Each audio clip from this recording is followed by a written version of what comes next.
রাজধানীর পল্টনে জাতীয় মসজিদ বাইতুল মুকাররমের সাবেক ইমাম মাওলানা রুহুল আমিনের নেতৃত্বে সাধারণ মুসল্লি ও খাদেমদের ওপর হামলার অভিযোগ উঠেছে। শুক্রবার বেলা 12:30টার পর এ ঘটনাটি ঘটে। এতে অর্ধ শতাধিক মুসল্লি আহত হয়েছে। বর্তমানে ঘটনাস্থলে পুলিশ মোতায়েন করা আছে।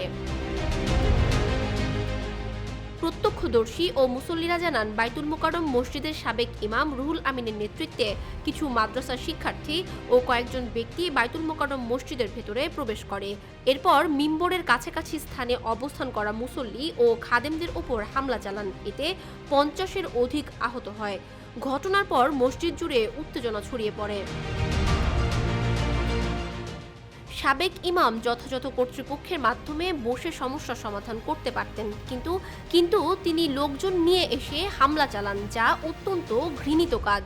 এ ঘটনার বিষয়ে দায়িত্বশীল পুলিশের এক কর্মকর্তা বলেন, ছোট একটা ঘটনা ঘটেছে, বর্তমানে পরিস্থিতি নিয়ন্ত্রণে আছে, আমরা কাজ করছি। তিনি বলেন, বাইতুল মোকাররম মসজিদের উত্তর গেট ও পল্টন মোড়ে অতিরিক্ত পুলিশ ফোর্স মোতায়েন করা হয়েছে। এছাড়া ডিএমপির ঊর্ধ্বতন কর্মকর্তা ও সেনাবাহিনীর সদস্যরা উপস্থিত রয়েছে।